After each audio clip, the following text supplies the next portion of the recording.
ได้นำเอาสาระธรรมมาชี้แจงบอกกล่าวเล่าขานให้กันฟังเป็นการเตือนสติเตือนจิตเตือนใจเสมือนหนึ่งว่าเป็นการล้างหน้าล้างตาตื่นมาแล้วเขาก็ต้องใจน้ำใสๆน้ำเย็นน้ำอุ่นล้างหน้าล้างตาล้างเนื้อล้างตัวให้สะอาดหมดจดพร้อมกันนั้นก็จะมีเครื่องประดับประดาต่างๆเข้ามาลูบไล้และประดับประดาคนที่ชอบประดับก็จะเอาเครื่องประดับมาตกแต่งต่อเติมเสริมเข้าไปที่มันบ่งามก็แต่งให้มันงามอันใดที่มันเป็นหลุมเป็นบ่อเป็นเป้าเป็นปานมันดำมันด่างก็เอาเครื่องครีม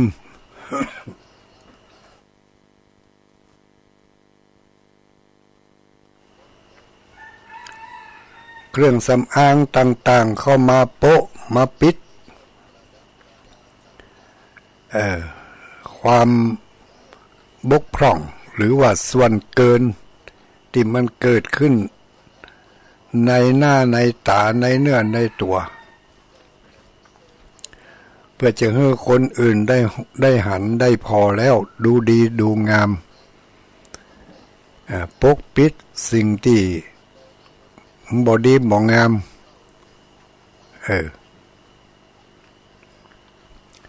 ก็เป็นการแต่งตกแต่งภายนอกแล้วส่วนหนึ่งที่เป็นส่วนภายในก็คือความรู้สึกนึกคิดความรู้สึกนึกคิดต่างๆเหล่านี้ก็จำเป็นที่จะต้องมีการช่วยการล้างมีการประดับตกแต่งเช่นเดียวกันเขาแต่งหน้าเขาตื่นมาล้างหน้าด้วยน้ำใสอย่าลืมล้างใจโดยน้ำพระธรรมชำระล้างใจล้างจิตล้างใจล้างความรู้สึกโดยน้ำแห่งพระธรรม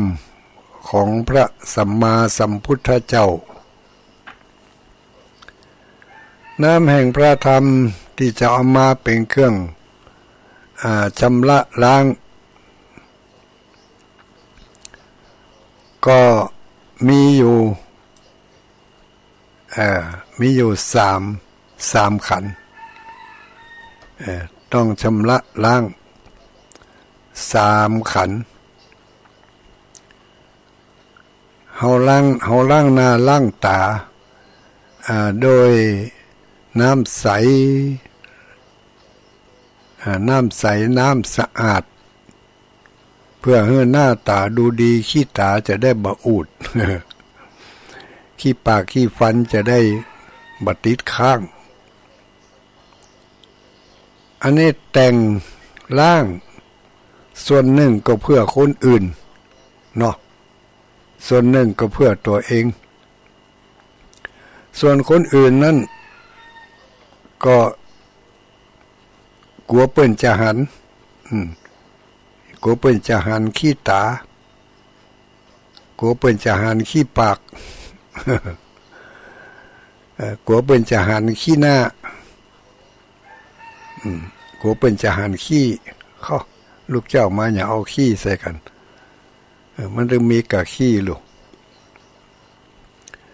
ขี้ปากขี้หน้าขี้ตาขี้ดังขี้มูกขี้ไข่ชำระล้างด้วยน้ำใสๆแล้วชำระใจด้วยน้ำแห่งพระธรรมมีการชำระล้าง ความสกปรกอันดับแรกก็คือชำระล้างความสกปรกนั่นก็คือความตระหนี่ไฟจะดับญาติโยมทั้งหลายไฟดับเนอะบอกว่ามันจะออกก่อนเดี๋ยวนี้ไฟเหลือน้อยเดียวว่ากันไปจนกว่ามันจะดับเนอะตื่นกระเตื้องขึ้นมาละไฟเหลือน้อยเดียวญาติโยมทั้งหลายเหลือประมาณ180 โวลต์เดี๋ยวถ้ามันดับไปเหก็เป็นอันว่าแล้วหั่นนะมันรีบรีจะดับแลบ่ดับแลนี่เอาว่ากันไปเนอะชำระล้างสิ่งที่มันมักหมมติดทักแน่นอยู่เมินนานอันดับแรกก็คือความมัจฉริยะคือความตระหนี่ความตระหนี่ความขี้จิความหันแก่ตัวหันแก่ได้ความโลภโมโทสันเหล่านี้มันเป็นมละคือมลทินแห่งจิตแห่งใจเป็นขี้สนิม ขี้สนิมคอยส่วยคอยล้างอยู่ตลอดเมื่อมันติดอยู่ในจิตในใจก็จะพาให้สิ่งอื่นๆติดเข้ามาตัวทำก็จะพาให้สิ่งอื่นๆพอกพูนเพิ่มขึ้นอย่างความมัจฉริยะนี่ความตระหนี่ความขี้จินี่มันเมื่อมันติดอยู่เฮาบ่ได้ชำระล้างบ่ได้ก่อยคัดค่อยเจ็ดมันออกนี่มันก็จะเพิ่มความหันแก่ตัวขึ้นมาแถมความหันแก่ตัวความใครได้ใครมั่งใครมีเพิ่มขึ้นมาติ๊กบางทีสิ่งที่เป็นพิษเป็นภัยมันก็ยังเพิ่มเข้ามาอยู่ในความหันแก่ตัวหันแก่ได้อย่างนี้จำเป็นจะต้องชำระล้าง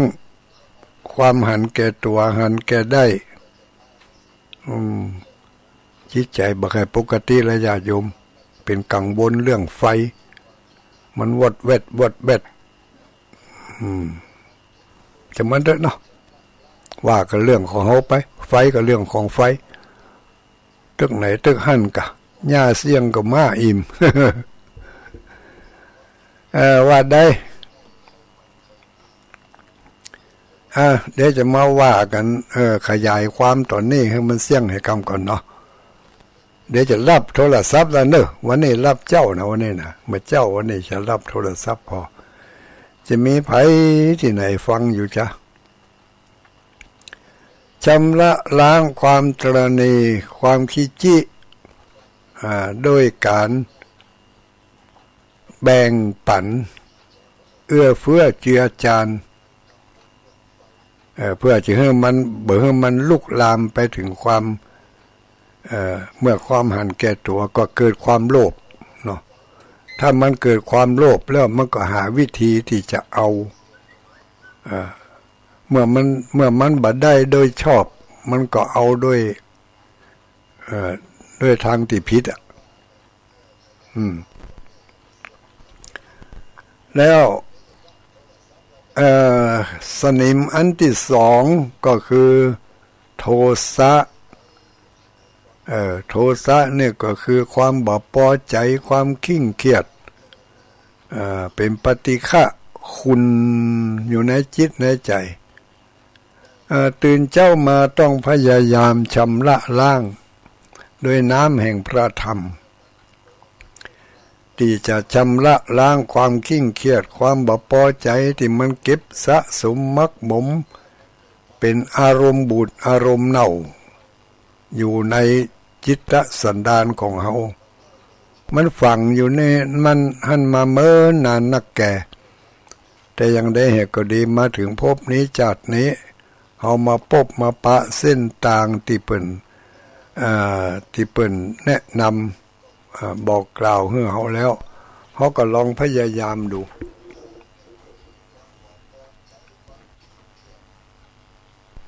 ลุ่มเพบดับทางบนเพหมูหัวตะใดนะปะหมูตะใดมันรีบรีอยู่มาเดี๋ยวนี้นะเดี๋ยวก็แจ้งมาเดี๋ยวก็รีบรีเหลือ120เหลือ130เดี๋ยวนี้เหลือ180ไฟมันอ่อนลงชำระล้างโดยน้ำแห่งพระธรรมชำระล้างความโกรธความเกลียดมันถ้าเราบ่ได้ชำระล้างมันจะเกิดอย่างอื่นๆติดตามมาความอิจฉาความริษยาแล้วก็ปาให้มองโลกในแง่ร้ายบ่ไว้อกวางใจแม้กระทั่งพรรคพวกเปื้อนฝูงและผู้มีพระคุณทั้งหลายมองคนที่มีบุญมีคุณกับเฮาไปในแง่บ่ดีไปเหี่ยเพราะโทสะฝังแน่นอยู่มันก็ก่อเกิดขยายความไปเป็นอย่างอื่นในตระกูลของโทสะคือความคิดบ่ดีคิดให้ปฏิเสธแอนตี้ไปหากุสิ่งกุอย่างอันนี้ต้องชำระล้างโดยชำระล้างโดยศีลชำระล้างโดยศีลอันความตนีคิจิชำระล้างด้วยการเอื้อเฟื้อเผื่อแผ่แบ่งปันก็คือการให้ทานการให้ทานเป็นการชำระล้างความโลภแล้วก็โทสะชำระล้างด้วยศีลด้วยความมีเมตตาหันประโยชน์ผู้อื่นดีปอกับประโยชน์ของตัวถ้าคนอื่นได้ดีแล้วเขาก็ดีใจยินดีพอใจอนุโมทนากับความดีของคนอื่นฝึกจิตฝึกใจให้มีความรู้สึกนึกคิดอย่างนี้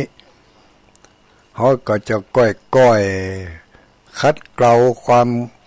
ามบ่พอใจความโกรธความอิจฉาริษยาลงไปแต่เล็กแต่น้อยเพราะเขามองหันว่าคนอื่นก็เหมือนกับเขาก็เหมือนกับคนอื่นกำโบราณที่ว่าอกเขาอกเราเนี่ยเมื่อเป็นเช่นนี้ก็ช่วยต้องเอาน้ำพระธรรมอันบริสุทธิ์ช่วยชำระล้างไม่ใช่ว่าไหว้พระสวดมนต์ถึงวันทำบุญทุกตีทุกตังเป็นจนไปไหนไปหมดปิกมาเหมือนเดิมเคยขี้โคตรก็ยังขี้โคตรอยู่เคยชอบนินทาเปิ่นก็ยังนินทาเปิ่นอยู่เหมือนเดิมบ่มีการลดละตัวนั้นลงให้เลยก็แสดงว่าเฮายังบ่ได้ชำระล้างบ่ได้เอาน้ำแห่งพระธรรมนี้มาชำระล้างวระจิตใจของเฮายังได้ก็ยังอั้นบ่เปลี่ยนแปลงไปในทางที่ดีให้เลยเอาละไฟทำท่าจะดับแล้วเนอะถ้าดับก็เอวังนะถึงไหนถึงหันนั่นเนอะหญ้าเสียงก็มาอิ่มละ เดี๋ยวนี้ที่มันดังอยู่นี่เพราะเครื่องตัวนี้มันกินไฟน้อยอาจารย์บรรยงเก็มตัวเนอะถ้ามันดับไปก็เป็นอันว่าทั้งปุ้นเสียบได้เลย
ได้ฟ้าวฟ้างฟ้างฟ้าวยิงตายเอาตั้งหลายเต็กเอาหือใดโคนกั้งไกเลยไปพ้องขี่ม้าอาจนาย ไปผาบส่วนเต้าโตนผาบปุรีก็ขี่หัดถีจ้างตัวองค์อาจนำอำมาตย์เลยไปวางคำสายบ่ย่อนเป็นดังบ่หอนหันคนดังมีกังบนเกิดตองเหี้ยเนาะย่องนำไปเสนาในไล่เข้ากลางลัดเหล่านี่กวางลัดเหล่านี่กลายเสนาในแควนเสนานางเสนาในวิ่งไล่ไก่ลอดตากบปะกวางเงี้ยตอดตัวตายเสนาพายเข้าใส่กวางลูกได้หนีไปเงี้ยบ่ไหวขาหันเขากล่าวตานว่ายิงมันตีนั้นเตวะเสนาผู้องค์อาจเสี่ยวเจ้าราชจอมใจยิงธนูไปบ่จ้าเสียงดังฟ้าแผ่นแสนตีกวางเงี้ยหนีฟังเฝ้าปิ้นล้มเต้าไปมาดังปืนยาถูกต้องตีปังน้องขาลังเสนายังกวางก็เงี้ยหนีฟังเฝ้าปิ้นโลมเต้าไปมาดังปืนยาถูกตองที่ปุ่งน่องขาหลังเสนายังสะสู่ว่าปืนคำอยู่ตูก็มาหานกวางก็ผ่านลูกใดวิ่งสะไซหนีไปบ่มีคนใดยังเข้าน้ำบ่ตันกินโตนองค์อินเจ้าฟ้าหันกลับเป็ดหน้าเป็นกวางก็ย่อหนตางใจฮือเสนาไล่จอมไปข้ามดงตั้งไกลบ่โหดได้60 โยชน์กันนางก่อนตาวอนลงดาตกต่ำป่าไม้พร่ำยินหมองดอกบัวตองหับหูนกน้อยอยู่เรียงกันจักเจลั่นตัวป่าเจ้านอลาโปธิญาณก็เอาเสนาหันไปหอดอย่างที่ยังจอดปางหลวงคนปันปวงอยู่เฝ้าใครหันหน้าเจ้าไปเติงตามกำร่ำเปิงขาคอยแห่งนางนาดน้อยจันตะรังสีอันว่ากวางตัวดีใจจะเล่นนำนาโยธาก็ถอดปืนยาวางไว้ที่คุ้มไม้กองตาแล้วไกลกลางหนีกว่าเล่นเข้าป่าหายไปก็มิงหันเล็ดนาอันว่าเสนาหนุ่มเท่าที่อยู่เฝ้านอนปังกับเสนาจอมตั้งเจ้าฟ้ามาพร้อมนาสุมกันเสียงเนืองนั้นโห่ห้องดังสนั่นกองดงแหนอันว่าพรำพรหมเสนาผู้กล้าลูกฟ้อนล่าไปมาส่วนนางกัญญางามบ่อเศร้าคือนางดอดเดาจันตะลังสีลักษณะดีองค์อาจหูว่าเจ้าสุริยคราชบุญเรือง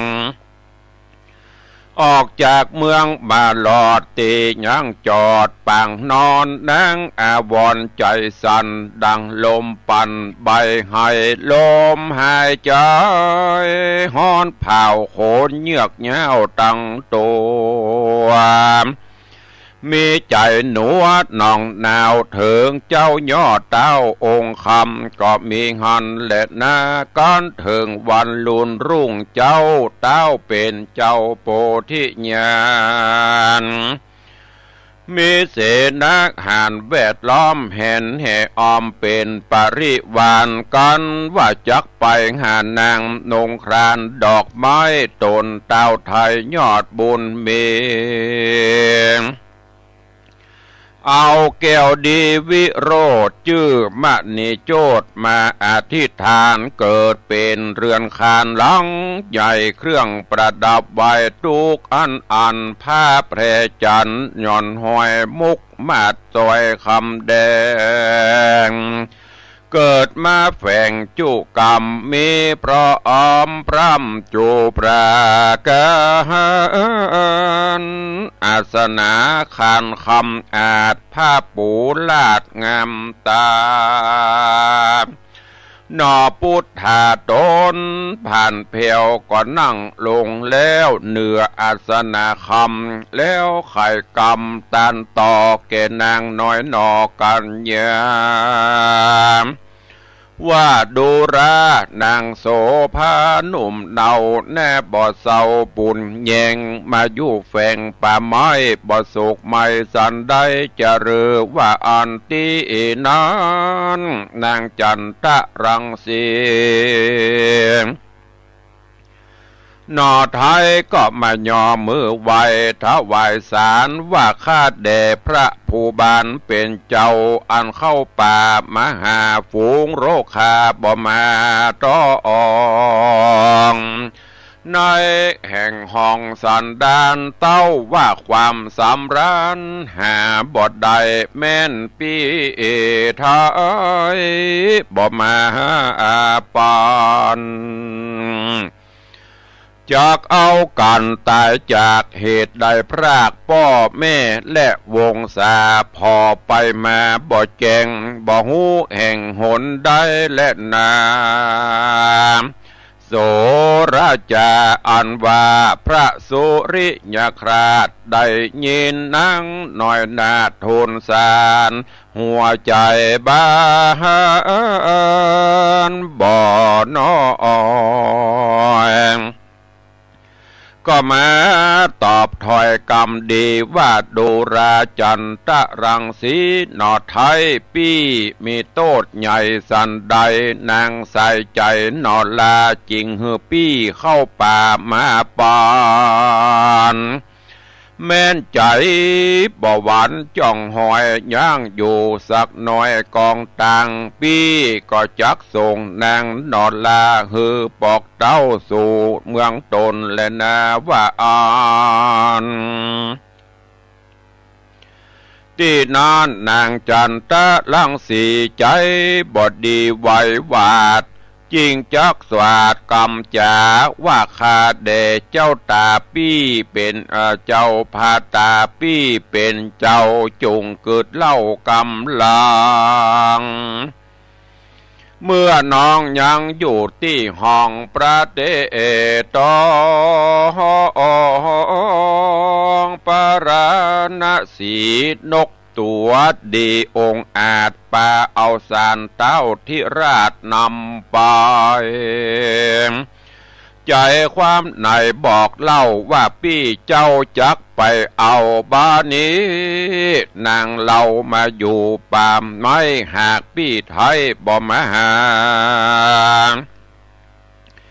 เตียงผิดว่าจะแต่เก้าขอพี่เจ้าจงดาฟังโบราณยังว่าไว้ว่ายิงโลกใดคนใด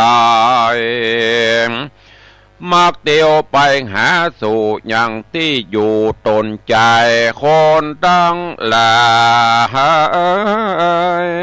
กล่าวเอิญว่ายิงเคินบ่มีผัวมีใจหนัวโดยจูจริงไปสู่ฝูงใจ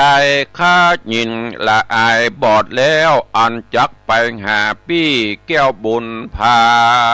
ยแม่นปีหมายใครใดเฮอนางนั่งไกรสือปุรีกวนล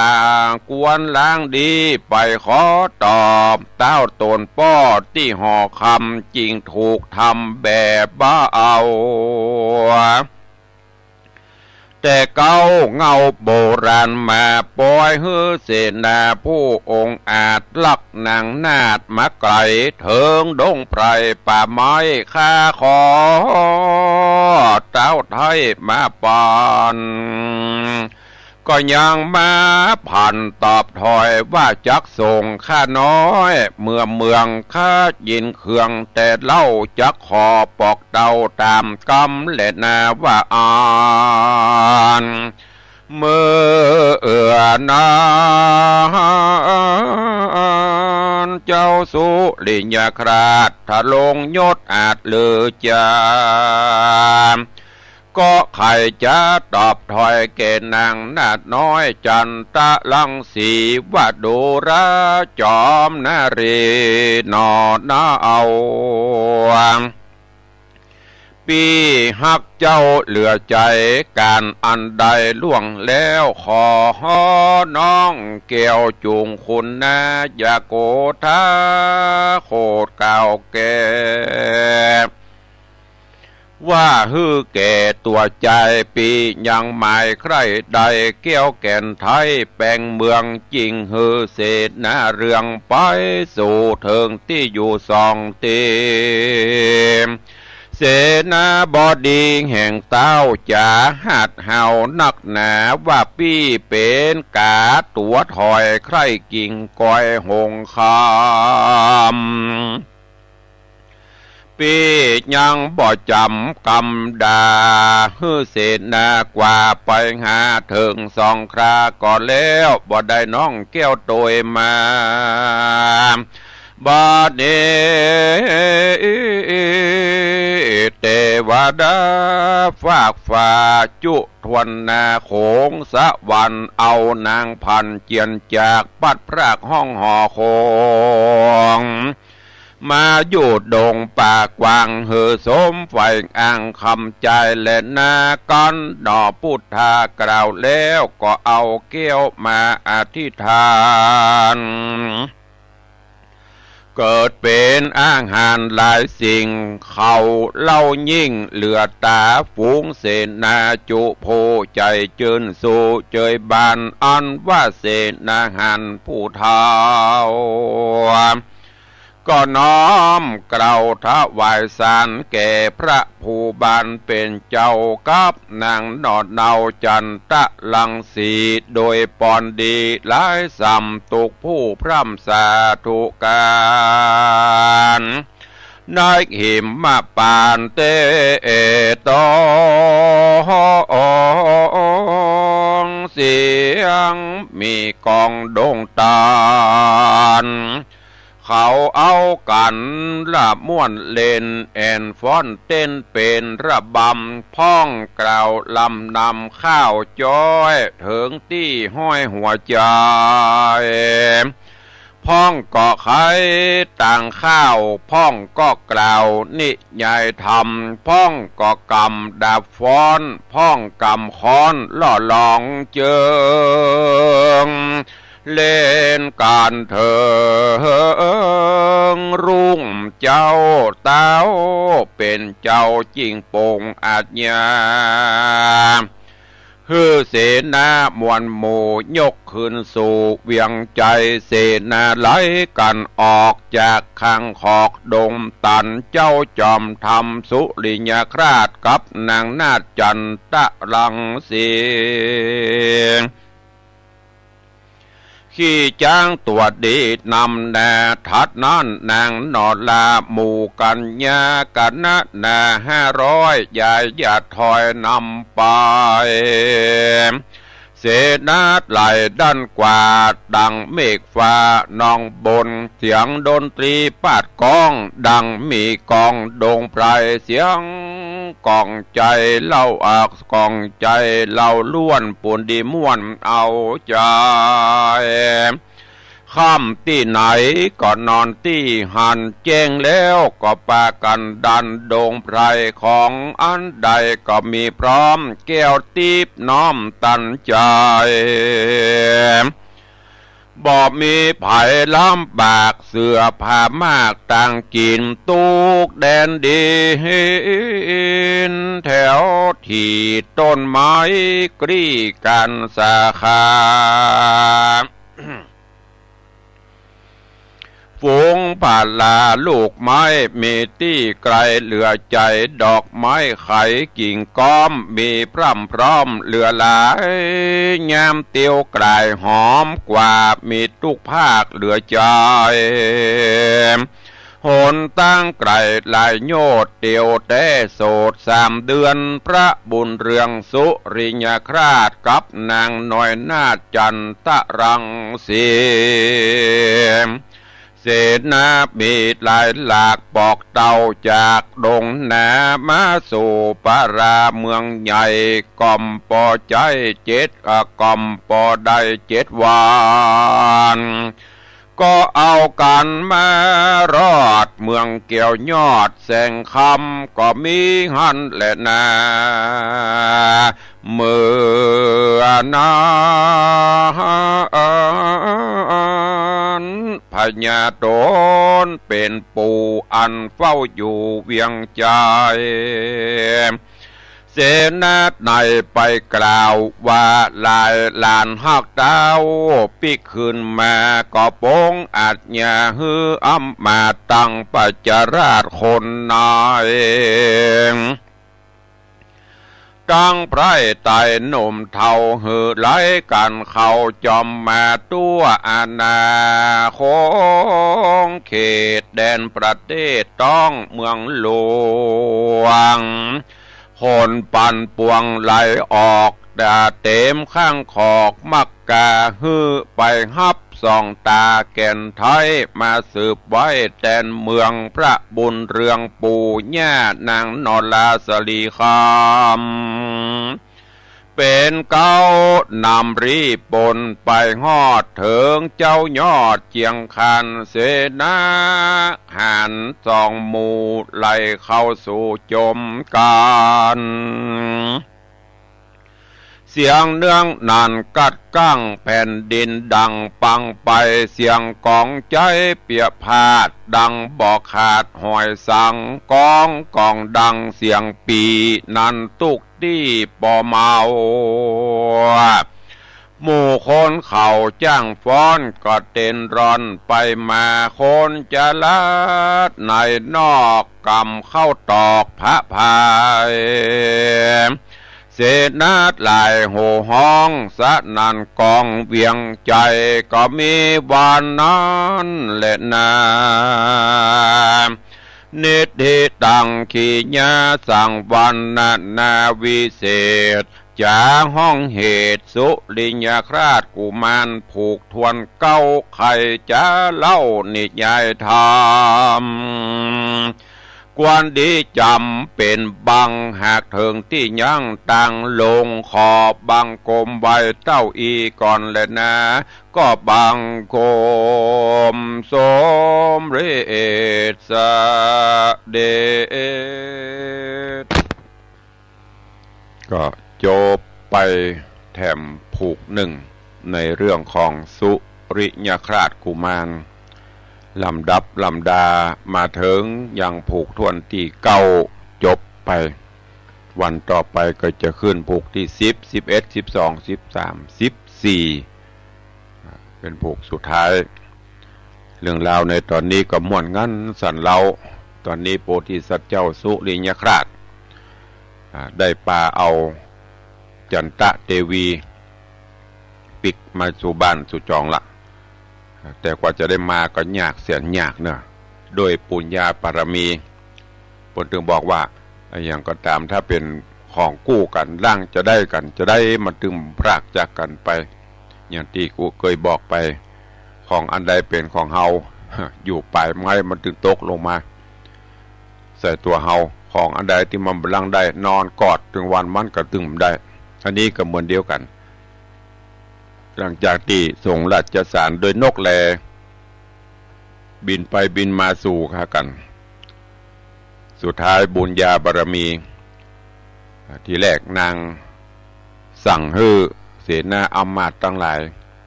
มีไหนถามหาเจ้านายสู่มีไหนพรหมเสนา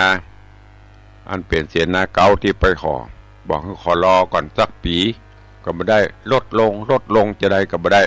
แต่ด้วยบุญบารมีสุดท้ายองค์อมรินทร์พระอินทร์เจ้าฟ้า เข้ามาช่วยนำปลาฮือสุริยคราชมาปบมาปะกันก็ด้วยพวกห้องว่าด้วยอย่างก็ไม่ยิงเพื่อจะมีกรรมอย่างลืมไปละละไม้ค่ายหากันเสียก่อนต่อว่ากันเสียก่อนหรอโอ้อันอุตส่าห์ส่งลายสารส่งจดหมายไปตอนนี้กว่าจะมาก็เป็นทุกข์เป็นยากคือหยอกกันไปแกล้งว่ากันไปสุดท้ายก็ตกลงกันได้นำปลาเข้าบ้านเข้าเมืองละเรื่องราวจะเป็นจะได้ก้อยติดตามฟังกันในตอนต่อไปในผูกต่อไปเนอะอันเป็นผูกที่10เอาละเวลาหมดเวลานำรายการจากทุกท่านไปก่อนเนาะปะกันใหม่วันต่อไปอยู่ดีมีสุขเหมือนกันจุตนจุองค์จุผู้จุคนเนอจัตตารโอธรรมาวัฏันติอายุวันโนสุขังพะลัง